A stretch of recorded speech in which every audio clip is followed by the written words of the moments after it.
Welcome in to the first ever episode of the Dynasty After Party. I want to play some dancing pop music as I get this going. It is after party. This is pretty much a discotheque. Myself, Michael Sicoli at Michael__Sicoli on Twitter, and joined as always with at the Joel Wirth, who's busting out some incredible dance moves.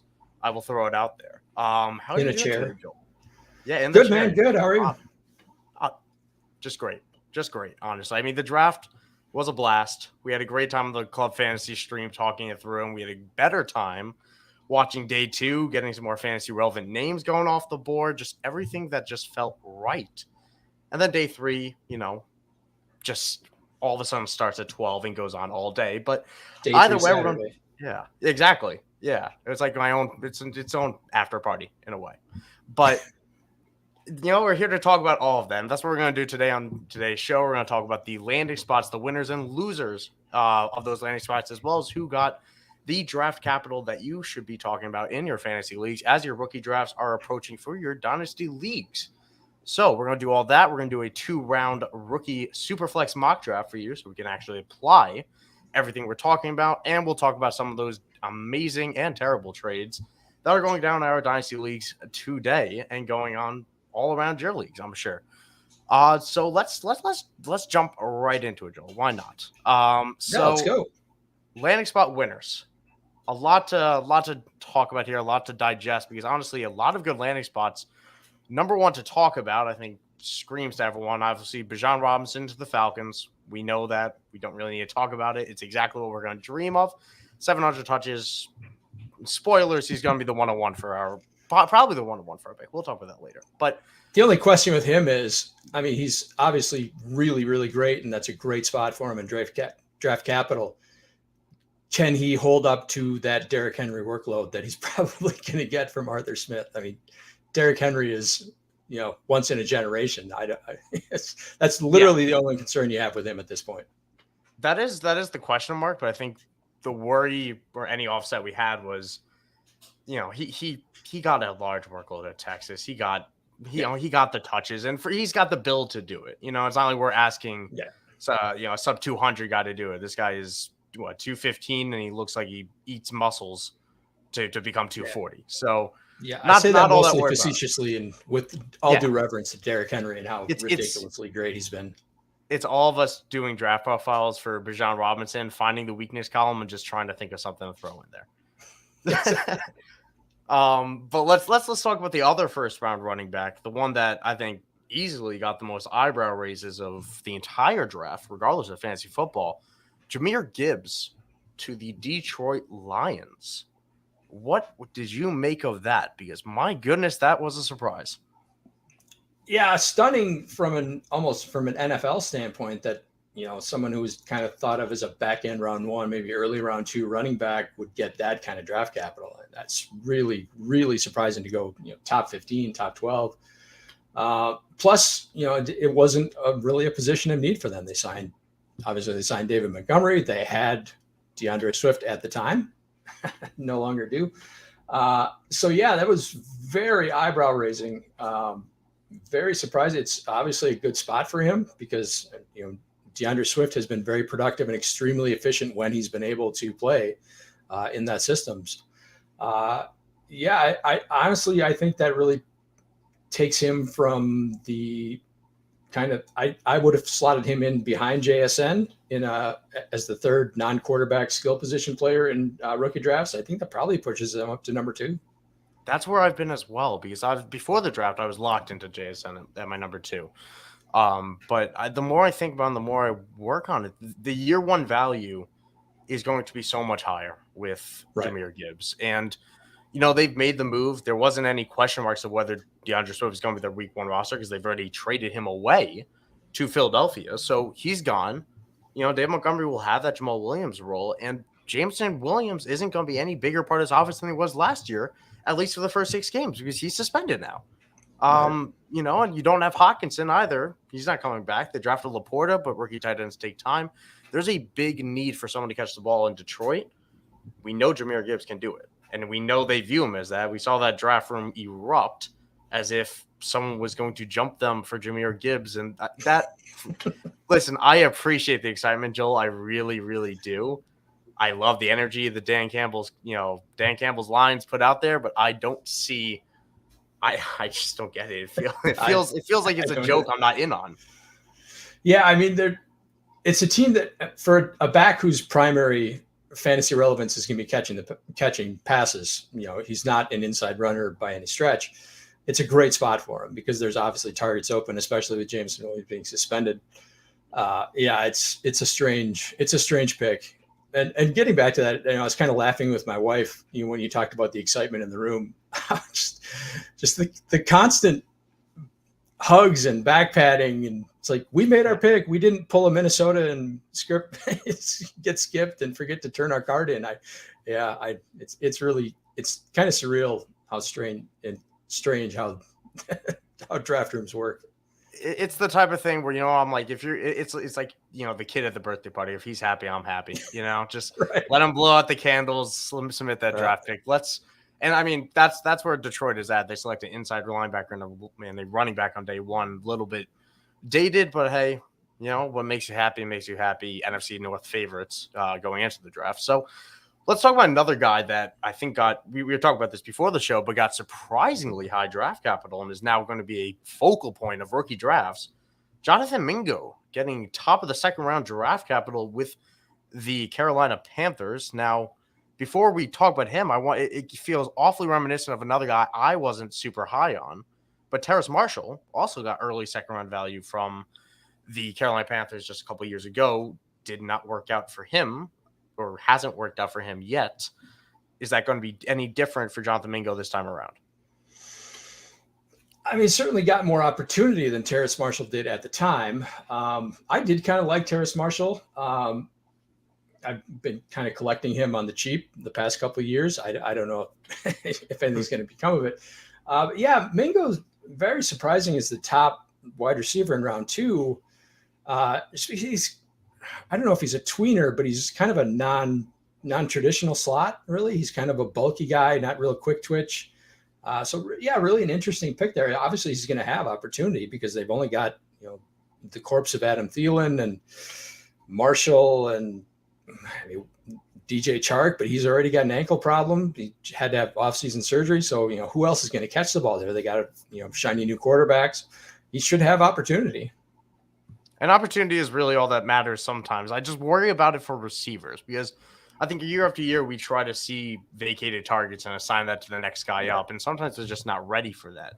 And also you have the factor of a rookie quarterback. We see year after year of what can a rookie quarterback actually provide for fantasy in year one and under first year head coaching staff. Adam Thielen's still there. They signed DJ Chark, or it's still there. They signed Adam Thielen. They signed DJ Chark. Neither of which are stellar names, but they're decent parts of a NFL offense who will take snaps. I think if it's going to happen for Mingo, it'll happen next year. I don't think we're going to see much year one value from here. So I feel like I'm not going to hit his draft cost. And if I'm actually in on him, maybe he's a buy low in 6 months. But to me, I don't think he's going to be pro ready. I think he's going to take a lot of time to get ready for the NFL level. Is that anything you disagree with, or are you on the same page? No, I agree. I don't. He's not someone I'm going to be really targeting in rookie drafts. I don't think. I mean, obviously there's a time for everyone, but he's not going to be someone I'm looking at. If I go into a draft with a late first round pick, I'm going to be like really hoping falls to me. Yeah, I feel like it's going to be someone that someone's always going to be higher on than me. Good evening to you, Mr. Scampers, as well. Who brings up his certain Anquan Bolden comp for Mingo, which size-wise it makes sense. He definitely has the size. Whether he can use it to an NFL advantage on the touchdown level that Anquan Bolden could is a whole other discussion entirely. And whether Carolina will visit the end zone often enough is another question too. But either way, I like the Anquan Bolden comp better than the AJ Brown comp, which I've heard too. I've heard an AJ Brown comp. I've heard. I don't know if it's just because they both came from Ole Miss. That one never both made sense. Big guys who came from Ole Miss. Exactly. That's about where the comp ends. Both smaller than DK Metcalf, but still big. Yeah. I will never forget that draft moment. Another one to talk about, another highly drafted guy, and to an awesome landing spot. This could fit in either of our categories because we're talking about landing spots real soon, as I had the wrong banner up on this screen like a silly kid. The Rashee Rice guys, the Rashee Rice truthers, the analytical darling that he is, has found himself a home in Kansas City next to Patrick Mahomes and that lovely quartet of Kadarius Toney, Marquez Valdes-Scantling, Sky Moore, Justin Watson. It's just a great group there. I'm not even sure if Justin Watson's still on the team, to be honest. But either way, Rashee Rice got himself second-round investment and is on the Chiefs, which, if you're a Rice truther, you can't ask for anything more than that, but still feels like a guy that's going to be overdrafted based on landing spot. Yeah, I think that's the steam guy for the drafts, right? It's just because of the landing spot. I kind of like Rashee Rice. There's been some kind of whispers of, he's got some off-field issues, some maturity issues, so that's always kind of concerning. But yeah, the landing spot. I'm not a big vacated targets guy, but there's a lot of vacated targets. There's a lot of open high quality targets to be had in Kansas City. Yeah, and it's not like SMU hasn't produced NFL receiving talent before. I mean, very different builds, but Cortland Sutton came out of SMU as well. And, he only ran a 4.5. Some report that he struggled at the Senior Bowl, if that matters to you at all. It doesn't really to me. But it's all things to factor in. I'm of the mindset I like him. I'm tentatively in on him. And I'm hoping, and maybe I could be wrong, that people are learning from their mistakes a little bit. I have a feeling like there might be some buyer's remorse with the CH people, even the Kadarius Toney people from last year to an extent, the Sky Moore people. Obviously, the Sky Moore people. I feel like it might not vault Rashee Rice up in rookie drafts as much as people are projecting. It might be the tiebreaker when you're looking at the Jonathan Mingos and say, would I rather buy into Carolina's offense or would I rather buy into Kansas City's? But for me, I'd be taking Rice anyway over Mingo. So it's an interesting type of debate. And I believe both of us are going to have some rookie ranks coming out within the next week for all of you guys to check out. I immediately jotted down like every offensive rookie that was drafted the other day. I just have to finalize some tiers and rankings, but all that is coming for you guys as well. And just to bring up a Let's Go Steelers comment, just because I am a Steeler fan and I'm 95% sure that's my uncle watching from California. So happy to see you in this chat. But any other draft capital winners? There are a few we want to bring up. I have one that I really want to, but I'm curious if you want to take the lead on a different one. I'll jump in on Jaden Reed, who obviously I'm a Packer fan, and he went to Green Bay, who obviously needs a slot receiver very badly. So it's good landing spot, but it's also very surprising draft capital. He was a number 50 overall pick. He's a guy I thought would be, he was getting some kind of sleeper love. So I thought maybe kind of mid-third, but he pops up into the mid-second. You kind of talked about the Senior Bowl, and I think we need to, we're looking at Packers draft classes. Gutekunst kind of did the same thing with Christian Watson last year, who had a, kind of not elite college career at North Dakota State just because he was in a real run-heavy program. And then he really balled out at the Senior Bowl last year. And that kind of vaulted him up to that top of the second round. I think Jaden Reed kind of had the same thing. He had a really good Senior Bowl. So I think, when we look at Packer, when we're trying to do Packer mock drafts in the future, we kind of need to look at who had a really good Senior Bowl. Yeah, follow the recipe that worked for them. Christian Watson, incredible second half of the season, barely had a training camp, was injured for half the year, and still came out and lit the NFL world on fire for the last 6 to 8 games of the year, whatever that stretch was, because I didn't have him in any leagues, and I've had some buyer's remorse. So I do like Jaden Reed. We're going to talk about him when we get to our mock draft portion. I want to talk about another person that started out in the Senior Bowl and honestly is my personal favorite prospect in this class, even though I recognize there are some noticeable flaws. Tyjae Spears out of Tulane, running back. So slid to the third round. If you call it a slide, I wouldn't have, but partially because of the medical concerns. He had tore his ACL in the past. He's actually torn it twice in the past. And it was reported after the draft that I'm sure the Titans knew about. It came out during pre-draft process. I'm saying draft too much. Tyjae has no ACL. Mr. Spears has no ACL left in the knee. There is actually some arthritis in the knee. And that's scary. That is scary. But landing in the third round with Tennessee and looking as damn good as he did on the field for Tulane and being one of the best rushers in college football, as well as somebody who can catch the ball, I am incredibly excited. I am a little bit worried about the knee. I'm worried about what arthritis can mean. I hear Todd Gurley echoing as a ghost in the hallways of my fantasy football past. But Tyjae Spears got third round capital. He got a good landing spot, and he's a damn good football player. So I'm willing to draft him a little bit higher than the average right now. It's the type of player I'm kind of willing to be hurt by. But where are you at with Tyjae Spears? It's really interesting. The third round kind of seemed like the place where the guys with really questionable medicals kind of dropped to. Like Darnell Washington, we thought could be a late first round pick at tight end, and he went all the way to your Steelers in the third round. Guy I really liked. He was kind of my draft crush, and the Packers passed on him twice to take other tight ends, and obviously it had to be because of the medicals. He had a knee issue as well.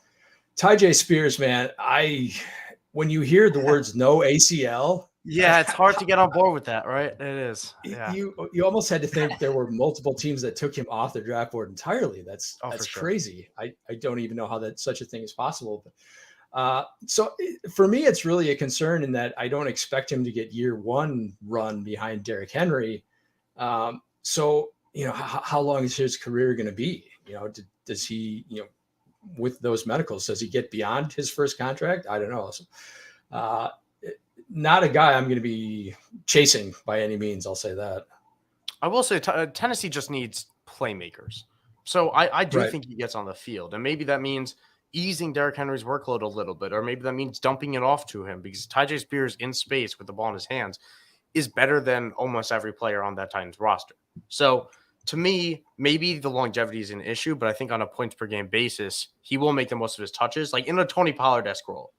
I kind of see that type of projection, even though he's not as – I don't think he'll hold up to an NFL workload as well as Tony Pollard will, but that's what I hope for him. And the other thing I'll bring up, just to throw it out there, if you don't have an ACL, you can't tear your ACL.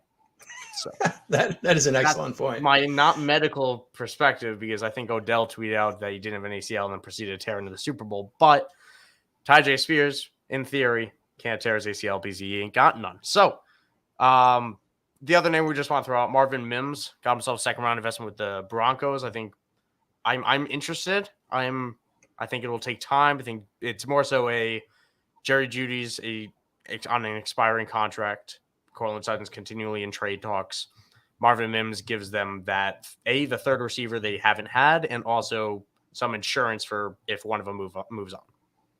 Yeah, it's a really good spot for him too, because he's going to be a slot primarily in the NFL, and under Sean Payton, Michael Thomas made a living running from the slot, so it's a spot that it's a length spot you really got to like.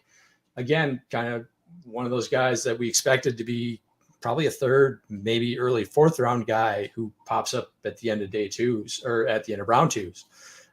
Really surprising capital and a really good spot. So, and it's a guy a lot of people liked going into the process. So probably a guy who's another like Rashee Rice, who's going to get some steam up in rookie drafts. Yeah, and I do like him, and the slot is open. I was kind of hoping Jerry Jeudy would get more time in the slot. The draft pick of Marvin Mims would suggest that might not be the case. They might view him as more of an outside guy. But I'm sure training camp will work all of that out. Let's talk about the inverse of that now, Joel. Let's talk about some sliders. The guys who did not get the draft capital we were hoping for. And I'm going to start off with someone I was too high on. And at least too high. It's upsetting. And we saw one Ole Miss player get himself a trophy of a draft capital in Jonathan Mingo. And I'm talking now about Zach Evans, who did not. Zach Evans, who I was starting to get worried wouldn't be drafted at all, went in the back of the 6th round in compensatory pick range to the Los Angeles Rams. Now, on the bright side, the Los Angeles Rams, that's a good spot for him. I mean, there is only Kyren Williams to beat out, as well as no one else of note, truthfully. And I do think he's a much better player than Kyren Williams, who was a day 3 pick himself. So the route to the RB2 role behind a Cam Akers that has been very wildly inconsistent since coming back from a devastating Achilles tear, maybe it works out for Zach Evans. But either way, back to the 6th round investment was not what we were hoping for. No, not in any way. And I think you nailed it on the head. It's a terrible draft capital, but a really good landing spot. Yeah. So it's kind of that dichotomy that's going to be really interesting to see where people view him. I kind of did like Kyren Williams. I didn't think he's anything spectacular, but I thought he was a guy who was kind of good at everything and a guy that kind of would be kind of a coach's dream that would get some playing time because of that. Zach Evans is just a much better player than Kyren Williams was. So, and Cam Akers has been up and down. He's coming off an Achilles injury, less than 2 years ago. So he's always going to have that question going. So it could be a good spot for him, but yeah, it's certainly not the investment that it's going to make anyone say that they prioritize him in any way. It feels like still the spot that could see a veteran be added. Although I have no idea what the Rams are truly trying to do with this team. Honestly, really, I think they want to win, but they obviously want to win, but like, it's hard to figure out. It feels like a ride the wave out type of thing for this. And they had like 14 draft picks or something insane like that for a team that gave away all their high picks to have that many picks total is really interesting. The shotgun approach, the Bill Belichick approach. I can't hit early. I'll pick late. But let's talk about another one of these guys just quickly here, honestly. But Sean Tucker, somebody that I was not a fan on, but then later in the process came out there were some health concerns.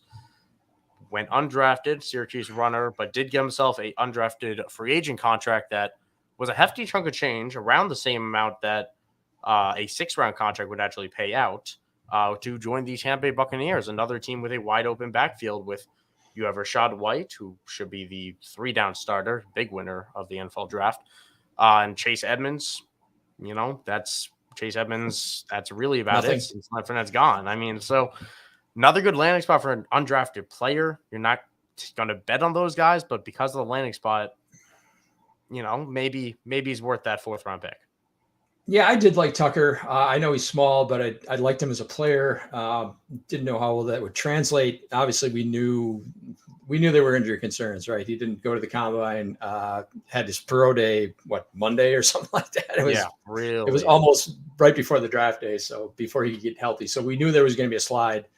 Like I said, it's a good spot. I wasn't impressed by Rachaad White last year. He was good as a pass catcher, just not good as a runner. That entire team was bad, though. So that's kind of hard to gauge, how much of it was him and how much of it was just, the offensive line going down to their 8th starter. So that's at points. So, yeah, you're right. Rachaad White was definitely a winner. But I think there's a spot for Sean Tucker to make the team if he can get healthy.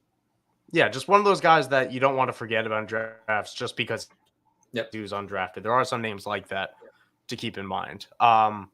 Another name to throw out there as a slider based on what we expected, Hendon Hooker. I mean, this is what I expected personally. I did not see him as a day 1 guy, but people were talking about Hendon Hooker getting in that 1st round. He did not, slid to the 3rd, but still landed himself at a pretty good spot. It was Detroit. If I'm somehow forgetting right now, Detroit. Yeah. So Hendon Hooker now in Detroit. Jared Goff, obviously, most likely not the long-term answer for the Detroit Lions, and the team can get out of that contract next year. So good for the long-term value, disappointing for what people thought it could have been for Hendon Hooker. Yeah, Hooker was a guy who kind of had a really divided fan base, I guess. There were a lot of people who really liked him and a lot of people who really didn't. Mm-hmm. We talked about him on the mock draft show. I was with you. I didn't see it. Thought he was kind of a college guy only, didn't know how well that would translate to the pros. And I think that kind of showed up in the draft capital that he wasn't really, when you don't go in the 1st, when you don't have teams trying to trade up for you in the 1st, especially coming off the knee injury, coming off the ACL where he's probably going to have to sit for a majority of the year. The fact that teams didn't trade up to get that 5th-year option on him was kind of a real big red flag that he wasn't going to go anytime soon. Yeah. And in that same lens of quarterbacks, Will Levis did not get himself drafted in the 1st round. Poor guy had to watch himself be scanned by every camera in the tri-state area of that of Kansas City that night. Yep. But did get himself traded up for and taken by the Titans, who Very similar situation. They're going to ride with Ryan Tannehill and most likely move on from him next year. So, good spot. Disappointing you didn't get day one, but a trade up at the top of round 2 with the way NFL treats quarterbacks today, which I think, honestly, people are becoming more open to that day 2 quarterback mold because of the advantage that rookies come to. It's not the end of the world for Will Levis. Yeah, and I think the thing with him is he obviously had some real mechanical issues, especially in his senior season. So he was a guy that, I thought could have really benefited going to Indianapolis. I'm glad Anthony Richardson went there instead, and playing for Shane Steichen. We don't know what Tennessee's kind of offensive coaching staff is going to look like because they've got a new offensive coordinator this year. Levis is a guy who's really going to need good, solid instruction, or else, he could turn out like Zach Wilson has so far. So what happens in Tennessee with their coaching staff is going to be really important with him. Yeah, that's a very good point because there's a world that I think those make it around, but it could be a real ugly season in Tennessee. And then who knows, heads may roll. But I don't think Vrabel's in any kind of real trouble. I don't think so either. But new GM. Yeah, it is a new GM. It's a new offensive coaching staff. They fired their coordinator from last year after his unfortunate DUI after their Thursday night game. So yeah, we'll see what happens. He's definitely got the talent to succeed. But obviously, he needs quality coaching, and he probably needs some time as well. So we'll see what happens there. And there's also a real world we see of an incredibly different Tennessee Titans offense in a post Derrick Henry world, which is coming, whether they wanted to admit it or not. The post Derrick Henry world is coming for Tennessee, and most likely that coincides with the era of Will Levis, whether it begins or not. So yeah, he's another guy who's going to be real interesting to see what happens in rookie drafts too, because he certainly wasn't going to go with the top 3 guys, but he's a guy who could have been kind of mid to late first round in superflex drafts. Now that he goes in the second, are you going to spend a first round pick on him? No, probably not. Well, it would have to be really late. And I'd have to be incredibly needy and desperate, and I don't like drafting my rookies that way. Exactly. But I mean, there's just as much a world that he goes the route of Kyle Trask as he goes the route of any day 2 starter, which there aren't many to begin with. And he goes the route of Kyle Trask, a guy that thought maybe he gets in the back of the first round. He goes in the second, never steps foot on a football field. That's possible. That's in the realm of outcomes for Will Levis. He just doesn't develop like we hope he does. So it's a quarterback, so you like taking gambles on that in superflex leagues, but it's definitely something that people would have liked to see him get day 1. That's why we're bringing him up here. Just to throw out a couple other names, dart throw names for we Dynasty degenerates, which I'm sure you guys are if you're watching with us. Tyler Scott out of Cincinnati. I was hoping he would get day 2 capital. A lot of people, I know Dane Brugler of The Athletic was a huge fan of Tyler Scott, found himself in the 4th round with the Chicago Bears.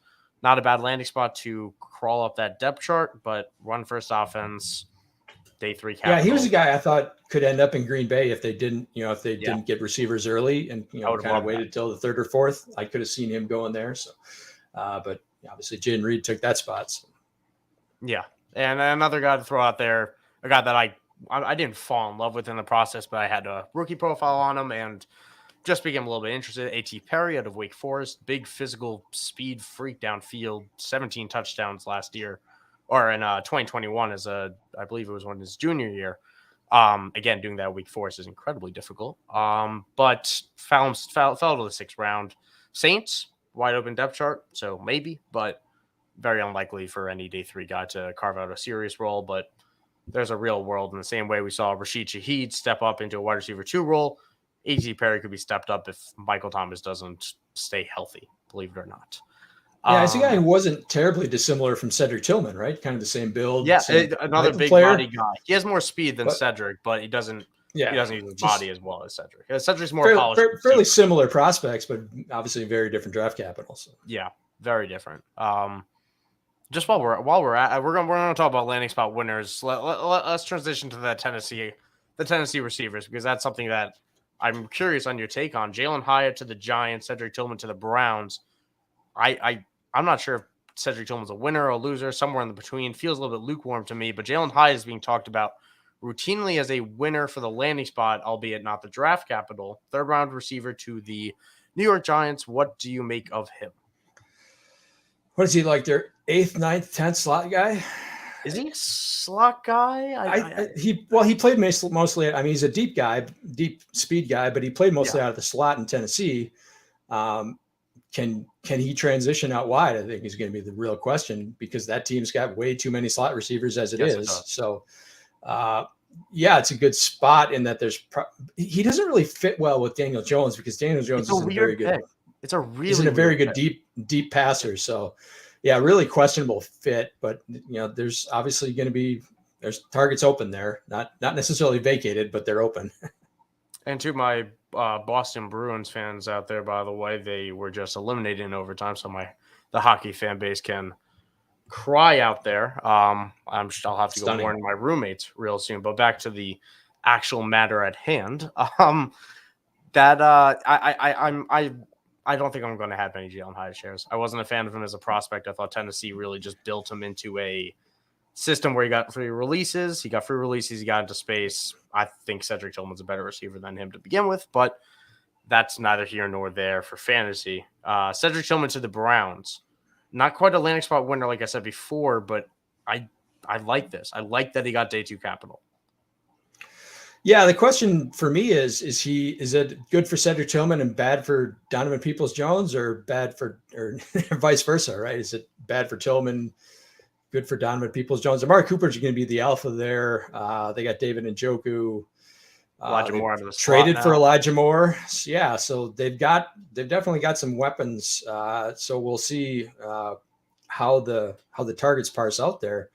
I don't know that. I think Tillman gives them something they don't really have. They don't really have a big-bodied kind of possession receiver like that. So DPJ is more of a kind of a deep threat guy. So kind of an interesting fit. Yeah, he could kind of carve out a role there. Yeah, so it's definitely something I'm curious to see work out. I like his fit in Cleveland more than I like Hyatt's in New York. I do too. Despite it's more so people coming up to me and saying, Jalen Hyatt in New York, it's a wide open system. He can get out there. It's that feeling of not vacated targets, but it's just that we were waiting for the Giants to add somebody, and they just happened to add Jalen Hyatt, and people are kind of thrusting him into what, if they added a JSN, it feels like we're trading Jalen Hyatt like JSN when he's just Jalen Hyatt. Right. But to talk about some other guys, some of those other positive landing spots, Jordan Addison received, in my opinion, the best landing spot in the draft, working opposite of Justin Jefferson, getting KJ Osborne there. Kevin McConnell has his third receiver in the 3 wide receiver sets he likes to run. We saw a 30% increase for the Vikings from pre-McConnell to McConnell in 11 personnel. So you're going to see that again. Only this time you're going to have not a washed up, Adam Thielen running those routes. You're going to have Jordan Addison. If I remember right, you're not the biggest Jordan Addison fan, Joel, but I like him a lot. Oh, you do? Okay, so I'm mixing. Yeah, I was being a little facetious calling him the greatest receiver of all time just because he made Kenny Pickett a first-round pick. But I like Jordan Addison. No, I love that reasoning. I love that reasoning. So I'm a Steelers fan. I love that. Yeah, and I that's a great spot for him, right? He's an elite route runner, so he should thrive, running underneath and across from Justin Jefferson. Doesn't necessarily have to run out of the slot. He can play outside. I'd love that spot for him. I think he clearly solidified himself as, kind of the 4th non-quarterback in a rookie draft. And to quickly mourn last year prospect David Bell, Mr. Scampers brings up that lovely name that we didn't even bring up because he is that dead to the dynasty process. Yeah. And Cedric Tillman will put the foot on the throat there and step down quite firmly of just how the Browns view him. But don't draft wide receivers with no athletic profile. Yeah, that was a shame. But Jordan Addison, I want to bring up the quick question. I guess we're gonna tackle that a little bit later in a rapid fire way. But him or JSN in your fantasy drafts? I'm still taking JSN. I think he's a better player.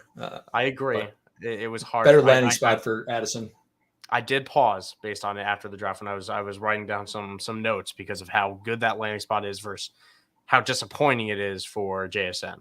Other guys to bring up, we talked about Zach Evans, Devon Achane. I think if he was going to go to one spot and be relevant, For me, it was the Miami Dolphins and how they know how to use speed. They have a open backfield. They have a Raheem Mostert type of mold of what they want to do with a speed back, and they had Devon Achane to do it.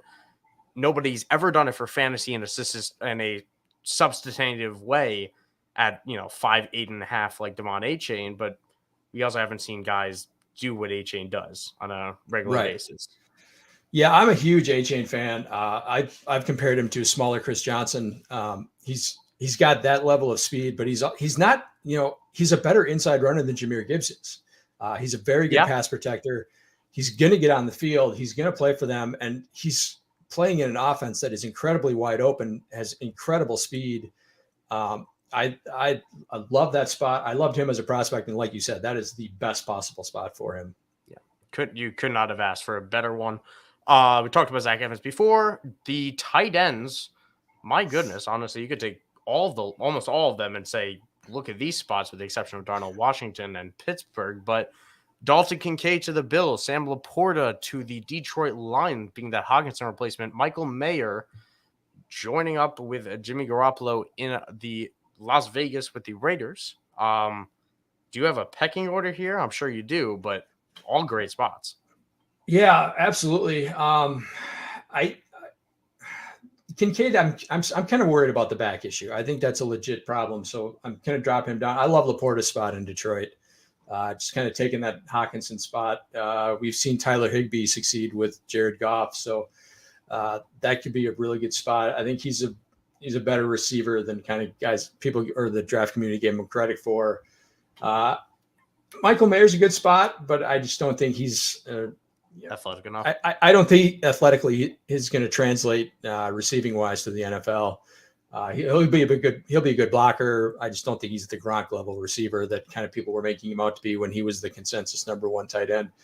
So I'll say Laporta, but it's close. They all got good spots. They all got similar draft capital.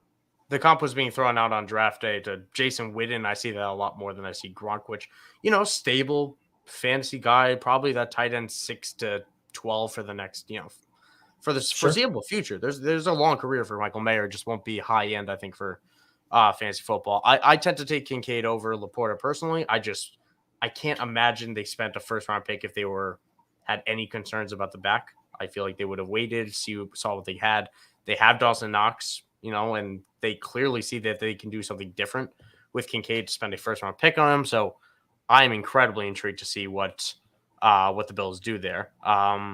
But yeah, any other landing spots you want to talk about for good ones? I like Josh Downs to the Downs is a good one. The Colts, Roschon Johnson to the Bears is a fantastic spot, even though he got day 3 capital. But to the Bears, it's wide open with Khalil Herbert and Dante Foreman. Any other ones you want to throw out there or talk further? I really like Tank Bigsby going to Jacksonville, where I think he can be kind of the goal line hammer that they really don't have. Etienne's not a very good goal line back, and he's more of a he's a pass catcher. He's got a Liz Frank injury in his recent history, so they don't have really anyone else there to kind of take away that second back spot. It was kind of the poo-poo platter of scrub running backs who backed him up last year after they got rid of James Robinson. So I think that's a great spot for him. He's a good prospect, not a great one, but very good landing spot. Did you just call JaMychal Hasty and Snoop Connor scrub running backs, Joel? I did, yes. Yeah, no, I completely agree. But it's something they needed to address. And I think the third round capital tells you that he'll be the RB2 there. And if we remember, the worry about Etienne was what? It was that, is he going to be in a bit of a timeshare? Because we know how Doug Peterson likes to rotate his running backs. Right. He wasn't last year, but will he be this year with Doug Peterson drafting his running back? It's an interesting thing to think about of what Doug Peterson has done in the past. And Etienne, good year, not spectacular year. And like you said, very inefficient on the goal line, beyond frustrating. Had some fumbles as well. It was exactly. Really, really honestly an issue. So I definitely think they're going to use Tank Bigsby in a way that maybe it caps the ceiling of Etienne. But we'll see how that develops as camp goes on. Let's talk about a couple of the negative spots. I don't like talking about negatives, but it's fantasy football. We gotta talk with the losers. There are some. Zach Charbonnet, all good things must come to an end. It was fun before the draft. It was not fun during the draft. He got the second round investment, which you throw your arms in the air, and then you bring him back down when you realize it's the Seattle Seahawks drafting him to back up Kenneth Walker. Now, we talked before the show. You said you're not the biggest Charbonnet fan, but give me your take on what to do with Charbonnet now, because I think that's the biggest question that fantasy football owners are asking right now. I think for best ball, he's probably a really good pick. I don't know what's going to happen there. I mean, they spent a second round pick on Walker last year, and now they spent a second round pick on Charbonnet. It kind of harkens back, like we were talking about, to it's Chris Carson and Rashad Penny all over again. So which one falls into which role? I don't know. Probably whichever one can stay healthy, I guess, becomes Chris Carson, and the other one becomes Rashad Penny. I don't know. We know that Pete Carroll likes to use a lot of backs, so he should get some run. But obviously, I think it hurts both of them, right? It hurts Walker and it hurts Charbonnet. It definitely does. You can't count on either one to be a bell cow. So, yeah, not a good fantasy spot at all. It sucks, Joel. It really does. Now you know you're not as high on them, so it's not as backbreaking for you. But I let out a yell when that happened. A scream echoed through the house like, I don't know, a horror book by Stephen King. It was just not a good moment for me because he was my RB2 pre-draft. I really think that Zach Charbonnet has an amazing blend of somehow breakaway speed at his size and also just ridiculous play strength that shapes up for a 3-down workload. But he will not get that in Seattle. There's no surprises there. I'm not breaking any news to people. He's going to have to fall down draft boards because he's going to be incredibly inconsistent. He's going to be touchdown or bust. He's going to be touchdown or bust for his rookie season, and he'll have very high-end handcuff value. And Kenneth Walker missed some time. Seattle dealt with I'd argue, an uglier rotation of runners. There was a year, if you remember, there was a week last year. We could have seen this coming, truthfully, if I think about it, but there was a week last year where they didn't have a running back. Everyone was hurt. Yeah. It was like the Travis Homer week. Travis Homer, yep. Yeah. There was genuinely a week where there was not a healthy running back on the roster. So they came out, they addressed that early. And we're going to see Charbonnet, but we're going to see largely the borderline offensive rookie of the year type of prospect in Kenneth Walker. So Charbonnet's going to slide down. We're going to see how far he goes when we do our little mock draft coming up real soon. But just a couple other losers. And why it's so confusing to narrow down what Seattle is going to do is they took a receiver in the first round too. They took Jackson Smith-Njigba, who I'm going to call a landing spot loser here because he's very clearly third in this pecking order. He'll play in the slot, but are they going to run the ball 40,000 times a game, as the Charbonnet pick suggests? Or are they going to throw it 40 times a game like the Metcalf, Tyler Lockett, JSN trio would tell you? Pete Carroll has the answer, and we know what Pete Carroll's answer is, but it's just such a talented offense that can go any way. Yeah, I'm more concerned about him landing in a Pete Carroll offense than I am landing an offense that also has DK Metcalf and Tyler Lockett, because I think he's good enough to earn his targets. Just how many targets are there going to be now? Because that's a team that wants to run the ball a lot. It's probably a team that's going to have leads in the second half, right? It's a good team. They had a really good draft. They're building their defense. It was a good defense that was much improved last year, at least against the pass. They kind of struggled against the run, but they made some picks to kind of fix that. So it should be, that was a team that made the wild card last year, right? So it's not a bad team, and they've they're on the come. So yeah, I'm afraid that it's a team that's going to be protecting a lot of leads and just sitting on the ball in the second half quite a bit. And just while we're on the topic of Seattle, and I now I know based on the comment section that is indeed my uncle in the chat that I will recognize your comment real soon. But Ryan, our good old Ryan Weiss here, asking, does Charbonnet also Walker too? I think we touched on it slightly, talking about how they will cannibalize each other a little bit, but I think it's really just the ceiling now of Kenneth Walker might get 10 carries and take it all the way down to the 5. But if Charbonnet gets that carry and 5 other carries for the week, we don't care about either of them, because you're also not playing Charbonnet unless Walker's hurt, where nobody's going to be able to trust him on a weekly basis. So more often than not, he's going to be on your bench, which means you're not getting anything out of Charbonnet. And I think it just caps the ceiling. I don't think we have RB1 potential for RB1 overall. I don't even think we have top 5 overall anymore for Walker. Something that I think previously we had that locked in as a realistic outcome. I think back in RB1 is close to what I would expect or hope from him, but I probably won't be comfortable drafting him until the RB13 range, RB14, and at that point he's going to be off the board. So I guess I'm going to be out on Kenneth Walker this year just because of how high I seem to be on Charbonnet. Yeah, and Pete Carroll's a guy who wants to run the ball a lot, but doesn't Yes, want one guy to run the ball a lot, right? He's had committees, going back as far as Chris Carson and Kristen Michael. Then they drafted Rashad Penny in the first round, and when Penny had the job, then and was healthy for 5 or 10 minutes, then they drafted Walker last year. So yeah, I think this really caps his upside. I don't think he's the kind of coming into the draft season, he was kind of a fringe dynasty RB5 ish, kind of in that range. And he was never going to be a huge pass game, no participant. Charbonnet's a better pass catcher. Yeah. So, does it break down along those lines where, Charbonnet becomes the main pass catcher and Walker's the 2-down hammer? I don't know, but it's, that now his best case is really kind of Nick Chubb. Best case, and that's a guy who's frustrated dynasty and redraft managers for years, just because he's obviously talented, but he never gets the pass game volume that you want. And those guys also, when they hit the cliff, and they hit it hard, and it is hard to move on from them when you even see semblances of it. And as almost any Derrick Henry dynasty owner could tell you. And Brian also throws out there that the volume last year was just necessity. Makes sense. I won't go that far. He's a damn good player who earns his touches. But yeah, I mean, they truly did not have anyone else on the roster that A, was talented enough, B, was healthy enough. And to a Steeler question from my uncle here at Jag saying, will Coach Tomlin do one game better than one game over 500 this year? He's a Mike Tomlin doubter.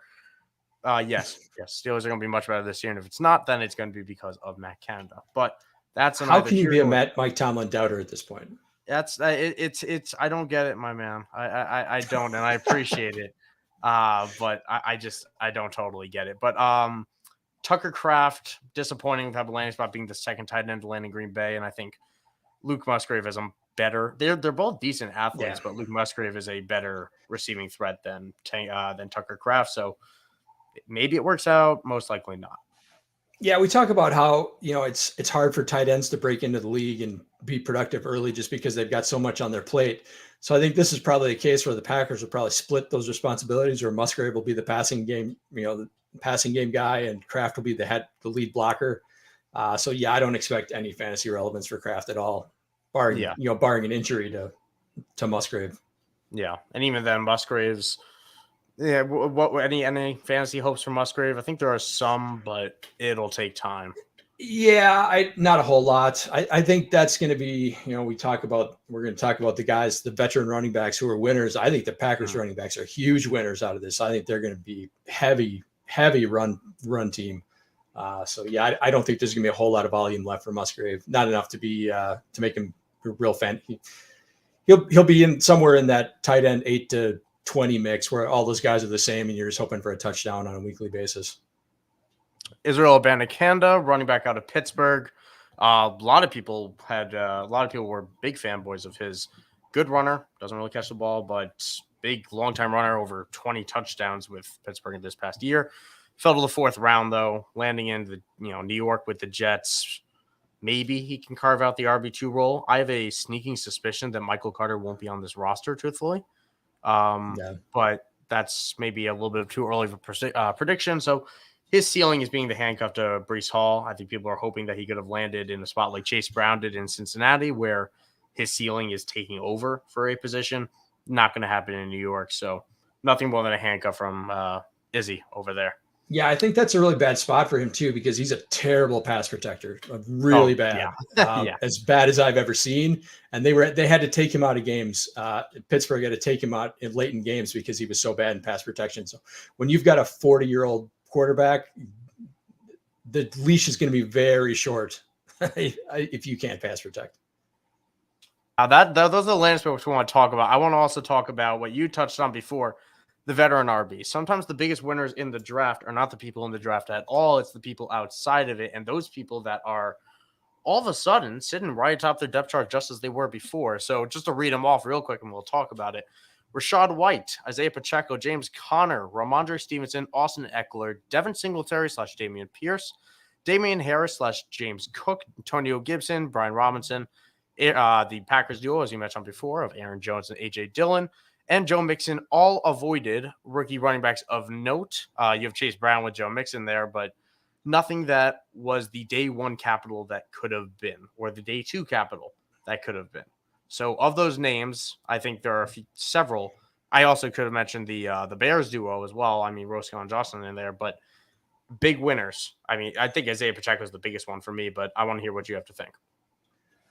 Yeah, I think those guys are all really kind of surprising. They were all kind of guys nobody wanted to trade for, just because there was the specter of who's going to come in and take their jobs, but just didn't happen. So I mentioned I really like Jones and Dillon, not only because I think the Packers are going to be really run heavy, but they didn't draft for Dynasty. They didn't draft another running back until the 7th round. So those are real good clubhouse guys. I think there's a real, we talked about that, there's a chance that neither one of them could be there next year. I think they could both be back next year. It's Dillon's contract year. Jones kind of took a pay cut, but they didn't draft they have no succession plan. So I think there's a good chance that both of them are back next year. So good, yeah. Really good for them. I really like Antonio Gibson just because they've got a new offensive coordinator. It's a long time coming. So finally he may get the usage that he deserves.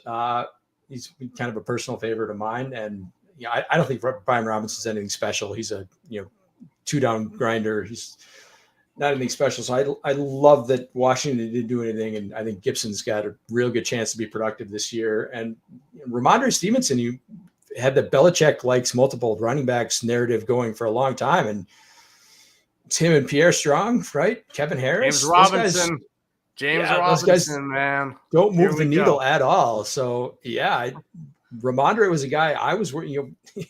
You heard the talk about whether they would take Bijan at 15.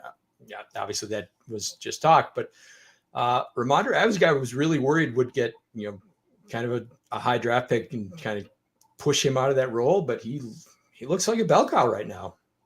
And the 3 running backs I was most worried about, I mean, you're completely on point with Stevenson, arguably, one of the biggest winners of this, a lot of them, because you look at some of the top prospects of Jahmyr Gibbs and Zach Charbonnet went to teams that did not need a running back. Right. Tyjae Spears went to a team that did not need a running back. So it's, a lot of fits like that just happen to work out. Even Chase Brown went to a team with a running back established. So yeah, and rest in peace, Tyler Algier. But Dameon Pierce, I fully expected to be replaced in this group, but found himself all he has to be. That was Devin Singletary. That's a big, big win for Dameon Pierce. Plus, rookie quarterback lean. He's got a competent quarterback now. Got a competent quarterback as well, albeit with some rookie struggles that will most certainly come. Rashad White, fully expected there to be a running back added. No one but, again, that Sean Tucker we talked about as an undrafted free agent. So Rashad White, major winner. Really surprised they didn't bring anyone back because of what you talked about before. Didn't impress me either as a rusher. I liked him as a prospect, but really did not play as well as I hoped he would as a rookie. And Isaiah Pacheco, my goodness, I fully did not expect, because I don't think Isaiah Pacheco is all that, but Jared McKinnon's not on the team. Right. Pacheco's still there. CH is still there. That feels like one of the most likely landing spots for a Leonard Fournette or a Kareem Hunt reunion, although probably not that. But barring that, Leonard Fournette, barring one of those guys, sky's the limit. And Tony Pollard as well. Also avoided anyone but Deuce Vaughn, who you can see with a little itty bitty microscope. But that big. Maybe if you push it a little bit closer together, like a panini. But I actually like Deuce Vaughn quite a lot, but not for fantasy. It's just not going to work. No. He some of the best college highlights of this draft class, though.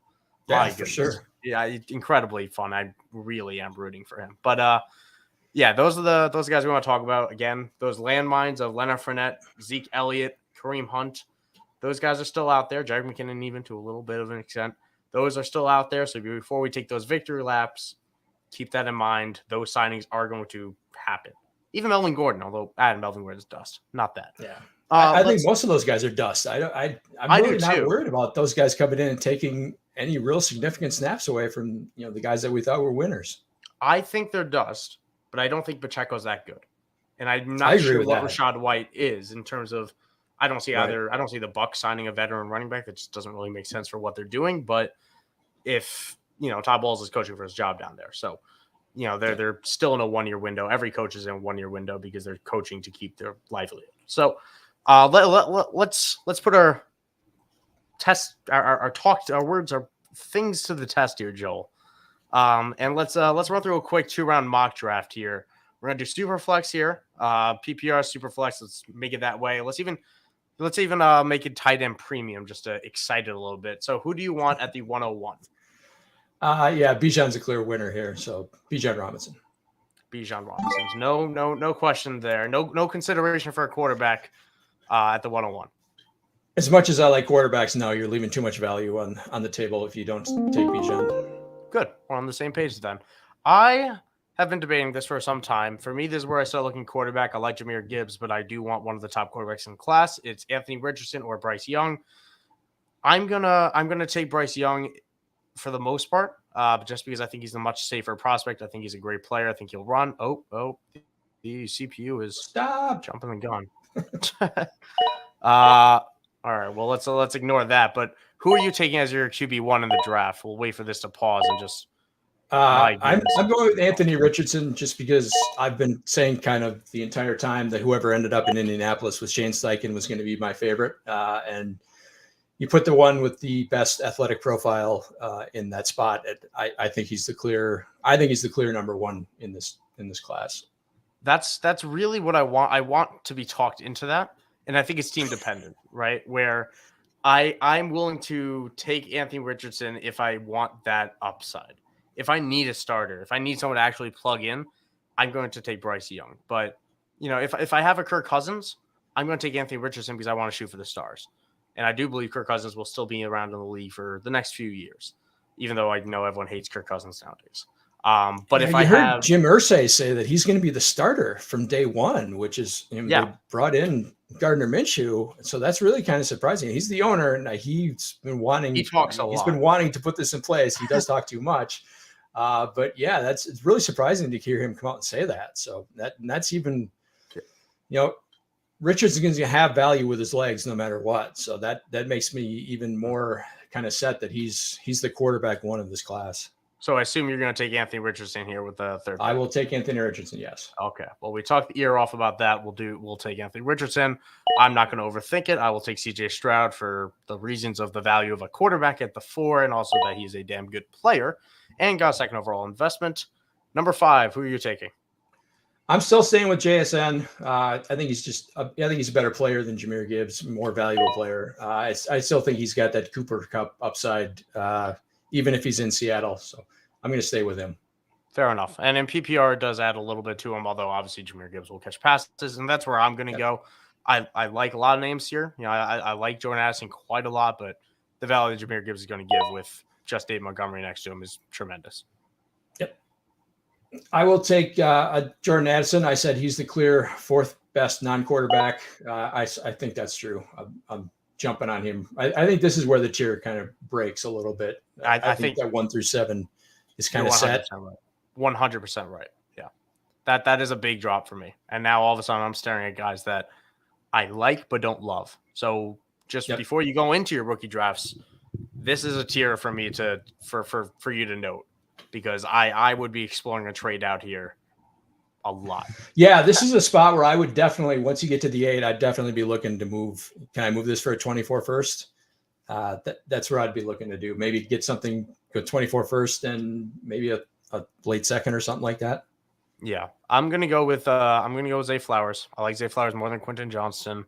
I do like the landing spot in Baltimore. It's a low ceiling type of thing, but Lamar supported a receiver before. Rashad Bateman seems like a very clear odd man out. I don't know what Odell has left in the tank at this point. So Zay Flowers will be my pick. Yeah, I'll take Devin A-Chain. Like I said, he's one of my favorite prospects in the draft, and I love that landing spot for him. So I think the upside is really similar to Jahmyr Gibbs. Really? Okay. I like him. I don't know if the ceiling is that high just because I don't know how effective Miami's running game is going to be, but I love what McDaniels is going to do with him. I know it's going to be. That's the thing. It's not only a great offense, it's a great coach, and Yeah, I love the spot for him. It's not, it's not only an open running back room. It's the entire offense, the coaching. Love that spot for him. Yep.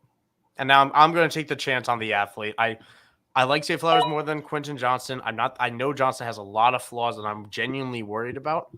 However, first round investment, a ridiculous physical guy that can be amazing after the catch. I don't know if I've seen a better guy after the catch in a single season at his size. So he has this one spin move he kept on doing that every time he caught the ball, he spins and he's gone for 80 yards. So we'll see. We'll see if it works out. It's the 2024 type of play. At this point of this class, that's kind of where I feel comfortable with him at the 110. Okay, I will stay with Charbonnet. He's still, he's a handcuff, so he's still only, and you kind of brought it up. He's a Kenneth Walker injury away from being a real, almost a league winner. So RB1, I'll take that chance. RB1 for sure. Yep. Yeah, that upside is genuinely tremendous, and every running back can miss time. I'm going to go. Yeah, exactly. Yeah, I'm going to go Kendra Miller. I love Tyjae Spears, and I talked about it before. But I'm going to go Kendra Miller because I know that Alvin Kamara's suspension is coming. I believe the Saints will be a better offense this year. Jamal Williams doesn't scare me. I like Kendra Miller enough that the Saints didn't care that they didn't see him pre-draft because of the MCL injury. They still took him fairly high above other running backs. So I think the future is bright for Kendra. I do like him quite a lot.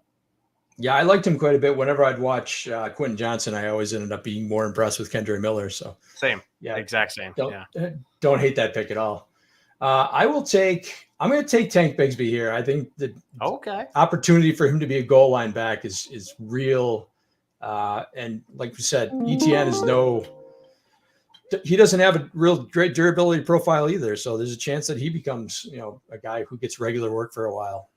Yeah, and you mentioned before the Liz Frank, that is a reoccurring type of injury. It didn't happen last year, thank goodness. We obviously hope it doesn't happen. But that it's genuinely something to consider. Now, tight end premium, this is when I start looking at Dalton Kincaid. I do start doing that, but for me, I love what Tyjae Spears is. I don't care. The man doesn't have an ACL. He can't tear it anymore. He is a ridiculous man, and my first draft pick ever. If I could take him 101 for my limbo draft, it would be him because that man can get down to the ground. So I'm going to take Tyjae Spears there. Okay, I will take Dalton Kincaid here in a tight end premium.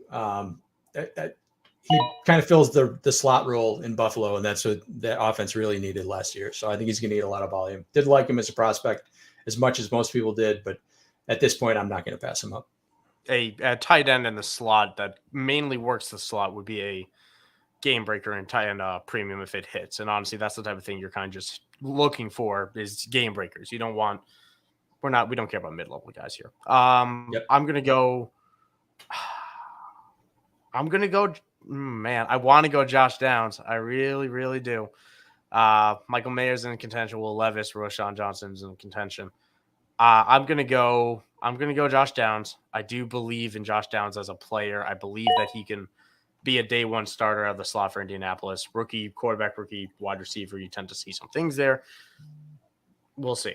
I'm trusting the talent on this one. Yeah, I'll jump in and take Rashee Rice here. I kind of don't think in most rookie drafts he's going to last this long. So just because of the Kansas City thing. So I'll take him here. 205 seems right for him. This does seem like that type of territory. He is more than willing to be mentioned. All the names I said before, as well as Marvin Mims as well. I think I can make the argument to be mentioned here. I'll go Will Levis here. This is where I will take Will Levis. I don't love him. Yeah. I don't love him, but it's that upside of if they cut Ryan Tannehill, Will Levis never makes the start. He gets cut or his contract expires. Will Levis' value will be higher this time next year, regardless of what he ever does. He doesn't have to play, and his value will be higher than it is right now. So yeah, if Levis is just good enough to start, this is as cheap as you will ever get a starting quarterback. Exactly. And a starting quarterback in Superflex, you could trade before week one ever comes for more than he'll ever be worth. So it's a future type of investment there. Yep. Yeah. I will take the gamble on Cedric Tillman here and just see what he can become in that Deshaun Watson Cleveland offense. I still think they're going to kind of gravity's going to pull them back to being a run heavy team, but I could be wrong. So let's see what he does. Fair. I love the talent. I'm going to go Sam Laporta. We can get the tight end athlete for the tight end premium, stepping into a very open Detroit offense. Yeah, we're on the same wavelength because that's where I probably would have gone next. I guess I'll take Jonathan Mingo. I'll take the draft capital and all right, kind of put it in my back pocket.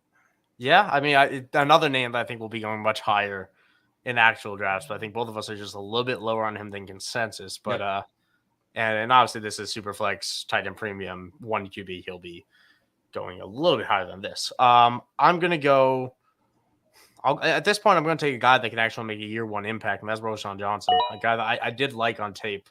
And I do believe that Bijan Robinson is that good that he's going to get more touches. It's fine that we didn't see Roschon break into that rotation because Bijan is just that good. So I'm curious. I want to see what he can do in Chicago. Okay, I'm going to jump on Chase Brown. We talked about him a little bit earlier. The entire fantasy community has been trying to push Joe Mixon out of Cincinnati. I kind of don't think that's going to happen now, but the backup spot is open, and they've always kind of given run to. They've never really committed to giving Joe Mixon a 3-down role, so I think there's just opportunity there. Yep, I completely agree. And Samaje Perine out the door. Chase Brown is in the door. I'm going to go Marvin Mims to round out this second round. Second round investment we talked about before. Slot guy who could start from day one and at least mix in and could very well be a starting receiver based on that Sean Payton investment come this time next year. So future investment with some year one upside. Plus, I like the talent. So I'm just going to read it out here. We have Bijan Robinson, number 1, Bryce Young, Anthony Richardson, CJ Stroud, Jackson Smith-Njigba, Jahmyr Gibbs, Jordan Addison, Zay Flowers, Devon Achane, Quentin Johnston, Zach Charbonnet, Kendra Miller rounds out the first round. Second round starts with Tank Bigsby, Tyjae Spears, Dalton Kincaid, Josh Downs, Rashee Rice, Will Levis, Cedric Tillman, Sam Laporta, Jonathan Mingo, Roschon Johnson, Chase Brown, and Marvin Mims. That is our top 24 currently based on the mock draft we just did for the Superflex tight end premium. We are running over an hour and 10 almost. So let's see. We were going to talk about some trades. Are there any that pop out for you in the recent days that you've seen in your leagues that I do like the idea that you came up with? This your idea. I want to give you credit. A very reoccurring trade review. So let's talk about it like a trade of the day, so to speak. We'll narrow down a name later. Anything that popped up for you that stood out? Well, let's talk about Josh's deal. Our friend Josh Hudson here at Club Fantasy. He gave us this one. 12-team Superflex PPR quarter point tight end premium. He gave up TJ Hawkinson, Daniel Jones, the 107, 109, 203, 211, and 309, and got Jalen Hurts, Travis Kelce, and the 408. 408 doesn't matter in this deal. I think you and I kind of agreed that this is basically getting Travis Kelce for free, because I would pay that by itself for Jalen Hurts. I'm not sure if there's some hesitation out there in the Dynasty community about Jalen Hurts after signing a $260 million extension, but I don't get it. I'm not like, I feel like it's some, I genuinely don't get it. I feel like there's some misguided notion of Jalen Hurts run, so he's bound to get hurt and we have to depreciate him before he does. But I don't get it, because that's projecting something that's never happened and hasn't happened yet. So I'm not going to act like it will. Yeah, I think he really kind of, at this point, belongs in a tier, if not in the Mahomes, Josh Allen tier, then he's certainly above. He should be above the Burrow, Herbert, what's next? Justin Fields, Trevor Lawrence. I think he belongs above that tier, Lamar Jackson. So if he's not in that top tier, I think he's kind of in tier 2 by himself. And yeah, TJ Hawkinson, in a tight end premium is nice, but is Jordan Addison going to take, and this happened before the draft, but is Addison going to take some of that volume away? He was, he got volume in Minnesota that he never got in Detroit. Daniel Jones is a starting quarterback, and It's really about all you can say for him. Yeah. 107, 109. I don't feel like those are impact players, right? You're probably getting Jordan Addison at 107 to compete with TJ Hawkinson. 109, we're talking about that's after the tier that we want to go to. So I would kind of easily give this package up for Hurts by himself, and then to get Kelsey on top of him, that's a big win for Josh in that trade. Getting Kelsey on top of anything, I think, is a good way exactly. a good way to say that. Travis Kelsey should never be a throw-in. Yeah, Travis Kelsey is not a throw-in, but yeah, definitely like that deal for Josh. I want to throw another one, a very simple one that I've been getting texts about all day because my friends doing dynasty leagues are going crazy. Travis Etienne, somebody that just got tanked Bigsby, we've talked about extensively today in his backfield. Would you trade Travis Etienne for the 103 in a non-superflex 1 QB league? Let's talk 1 QB here. Yeah, I think on the clock, I probably would, but right now I would rather hold the flexibility of the pick. I think that's probably about value. The value is probably about right? Let's say it's essentially your pick of Jackson Smith-Njigba or Jordan Addison, whoever you want at your number 1 wide receiver spot, because I'm being told that Jahmyr Gibbs and Bijan are off the board or will be off the board at that point. So would you rather your rookie wide receiver 1 or would you rather Travis Etienne? Considering where Jackson Smith-Njigba landed, I think I would rather have ETN. So yeah, like I said, I think the value is probably about right. I would just, at this point, I would rather hold the flexibility of the pick and see what else I could do with it. If I was on the clock, I would probably trade the pick for ETN. That's more or less where I lean in a general sense. I would have to consider a lot of this is team dependent for me because I think ETN will help me more this year. Sure. If I'm a contender, I'm willing to hold ETN. Let's see what happens. This guy, kind of a middling team, closer to rebuild than contender. So I kind of suggested grab that pick, take JSN, trust the talent to work down in the long term, because in the long term, this is going to be a DK Metcalf JSN duo that is going to frighten the NFL for years to come, and possibly with, a Drake May under center or something, or even Geno Smith if Geno Smith works out long term, which who knows. But yeah, either way, in that case, a lot of things there. If I wasn't a contender, I would try and do something with that 103. I would probably try and do something else with that 103 than Travis Etienne. In a 1 quarterback. Would you try to trade down to that 105 kind of? I guess we talked about before. I'll bring the draft back on the screen where we said the tier kind of ended at the 107, 108, 107 really for super flex. You take 3 picks away from that. 104 in single QB. Yeah, 104 in single QB. So there's some value to having the 103 and being in that top tier. But what would you maybe look to trade back a spot and try to recoup a 24 second or something? I think what I would try and do is kind of package that with, I'd try to up tier, take, kind of a Chris Godwin level, and maybe can I take the Chris Godwin and the 103 and get up to a Garrett Wilson or something like that, or a Drake London maybe. I would probably take that pick. I don't love that pick in a single QB, so I would try and take that and maybe tier up with one of my mid-level receivers or something like that. And to talk about right here to help in the chat, because ultimately what I always like to do in my show is emphasize, we're talking about Dynasty Fantasy Football, we're talking about fantasy football.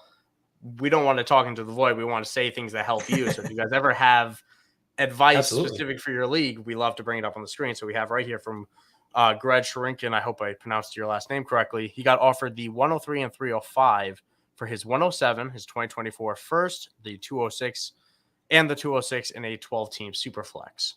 So where are you at on that? Because it's interesting. You jump into that tier. Although we said 107 is still close to it in a super flex. His team right now, he brings it up. He has Kirk Cousins, Mac Jones, Josh Jacobs, Damian Pierce, Cooper Kupp, Amari Cooper, Dallas Goedert, Darren Waller, Aaron Jones, Higbee. It's a pretty good team. It's a well-rounded team. I would say two first. But I'd be really hesitant to give up a 24 first. Like the 107 and another pick this year, I would definitely give up that 24 first. Are you a quarterback away from contending, legitimately contending for a championship? This team's good. Jacobs, Pierce, that's probably good running backs, Cup and Cooper, I guess. Goddard. Yeah. It's this team. I worry about the quarterback room. I don't know if you have enough upside to compete with the Mahomeses and Allens and Hurtses. So I don't know if you're a quarterback away. Yeah. So I would be hesitant to give up that 24 first. And I wouldn't, and there's another reason for it. You look at each of these names. Each of these names has a realistic outcome that they're relevant next year, with the exception of Dallas Goedert. Kirk Cousins, who knows where he could be next year if he's not a Minnesota Viking. Mac Jones could be on the streets. Josh Jacobs enters free agency. That's a major question mark in itself. Dameon Pierce still carries day 3 value of draft capital. With a new head coach, maybe he selects his own guy next year. Cooper Kupp gets older. Amari Cooper only gets older as well. Darren Waller has obviously dealt with plenty of injuries. Aaron Jones is entering, 28, 29 coming into next year. I don't want to move a 2024 first when my team is good this year. It's good this year, but could very easily depreciate in value very quickly and have no recourse to do so. If I could offer Mac Jones instead of my 2024 first, I might do that. For sure. Yeah, I would do that. I would offer Mac Jones. This is a case. Yeah, this is a case where you were kind of talking about earlier, which quarterback are you going to go with? And if Kirk Cousins is your best quarterback, it would definitely be Anthony Richardson because you want to shoot for that upside at quarterback. So, that would, if you could get Anthony Richardson and you're very confident that he's going to be a year 1 impact guy, I could see doing this deal. But yeah, I would be very hesitant to give up my 24 first because that's really counting on a lot. And this team is good, but it's one injury away from, kind of being a fringe playoff team. So I'd be very nervous about giving up that 24 first. Yeah, I don't want to do that either with the situation that team is in. I think that's all we got for everyone on our first ever episode of Dynasty After Party. Had a blast. I don't know about you, Joel, but ton of absolutely fun. For sure. Yeah, ton of fun all day, every day. Yeah. Oh my goodness. Every single Sunday, we're going to be bringing you this. And listen, we're in the heat of Dynasty season. So if you guys have questions and we're not on the call on a Sunday night, this is a good place you can find us. You can find us at Michael__Sicoli for myself and at the Joel Wirth on Twitter for both of us. And of course, at Club Fantasy FFL, because that's where we're all watching right now. That's where the good stuff is at. That's where we like to be, with all the offensive fantasy football stuff that we like to talk about here. And he also brings up, thanks for your advice, brother. Fellas, I said brother. I agree with you. I'm glad we could help. That's what we're here to do. So thank you everyone for tuning in. For myself and for Joel, I want to thank you again. It's been a blast, and we're going to see you guys next Sunday as rookie drafts continue to go through. We're going to talk more Dynasty Fantasy Football next week. Have a good night. Peace, everybody.